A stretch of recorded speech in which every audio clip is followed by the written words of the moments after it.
Hi dears. അപ്പോൾ നമ്മൾ ഹിന്ദിയിൽ ആകെ 52 അക്ഷരങ്ങളാണുള്ളത്. അതിൽ 13 സ്വരാക്ഷരങ്ങളും ബാക്കിയുള്ളവ വ്യഞ്ജനാക്ഷരവുമാണ്. അപ്പോൾ നമ്മൾ ഹിന്ദി പഠിക്കുമ്പോഴത്തേക്ക് നമ്മൾ ആദ്യം പഠിക്കേണ്ടത് സ്വരാക്ഷരങ്ങളാണ്. അപ്പോൾ നമുക്ക് സ്വരാക്ഷരങ്ങളെക്കുറിച്ച് നോക്കാം. ഫസ്റ്റ് നമ്മൾ ആ ആ എങ്ങനെയാണ് എഴുതുന്നത് അറിഞ്ഞൂടാത്തവർ നേരെ ശ്രദ്ധിച്ച് നോക്കണം. ഫസ്റ്റ് നമ്മളൊരു 3 പോലെ എഴുതിയിട്ട് അതിൽ നിന്ന് ഒരു വര കൊടുത്താണ് എഴുതുന്നത്.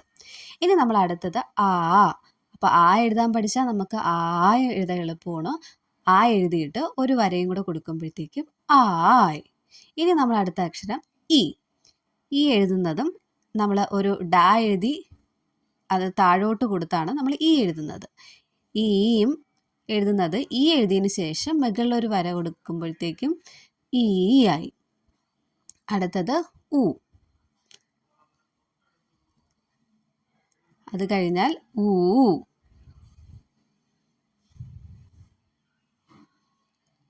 ഇനി നമ്മൾ പഠിക്കുന്നത് ഇറ് കുറച്ച് ശ്രദ്ധിച്ച് എഴുതുക. പലർക്കും തെറ്റിപ്പോകുന്ന ഒരു അക്ഷരമാണ് കേട്ടോ ഈ ഇറെന്ന് പറയുന്നത്.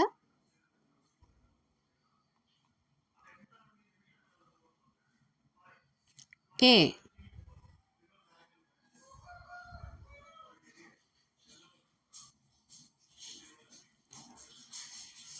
ഐ. എ എഴുതിയിട്ട് മുകളിലൊരു വര കൊടുക്കുമ്പോഴത്തേക്കും ഐ ആയിട്ട് മാറും. അടുത്തത് ഓ എഴുതുന്നത് നമ്മൾ ആദ്യം ആ എഴുതിയതിന് ശേഷം ഒരു വര കൊടുത്തിട്ട് മുകളിൽ ഒരു വര കൊടുക്കുന്നു, താഴെ ഒരു വര കൊടുക്കുന്നു. അതാണ് ഓ. ഔ എന്ന് പറയുന്നത് നമ്മൾ ഓ എഴുതിയതിന് ശേഷം ഒരു വരയും കൂടെ അഡീഷണൽ കൊടുക്കുന്നു. അതാണ് ഔ. ഔയുടെ മുകളിൽ 2 വര കാണും, ഓയ്ക്ക് ഒരു വരയേ കാണത്തുള്ളൂ. ഇനി അടുത്തത് അം എഴുതുന്നത് നമ്മൾ ആ എഴുതിയതിന് ശേഷം മുകളിൽ കുത്തു കൊടുക്കുമ്പോഴത്തേക്കും അത് ആയായി മാറും.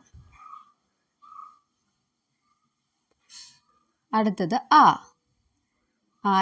എഴുതിയിട്ട് സൈഡിൽ 2 കുത്തു കൊടുക്കുമ്പോഴത്തേക്കും ആയായിട്ട് മാറും. അപ്പോൾ നമ്മൾ ഇന്ന് പഠിച്ചത് സ്വരാക്ഷരങ്ങളെ കുറിച്ചാണ്. നമുക്കതൊന്ന് എങ്ങനെയാണെന്നൊന്ന് വായിച്ചു നോക്കാം.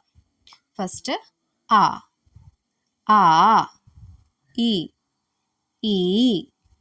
ഉ ഇർ എ ഐ ഓ ഔ അം ആ. അപ്പോൾ നമ്മൾ അടുത്ത ക്ലാസ്സിൽ വ്യഞ്ജനാക്ഷരങ്ങളെക്കുറിച്ച് ഡിസ്കസ് ചെയ്യും. അപ്പോൾ ഇന്നത്തെ വീഡിയോ ഇത്രയേ ഉള്ളൂ.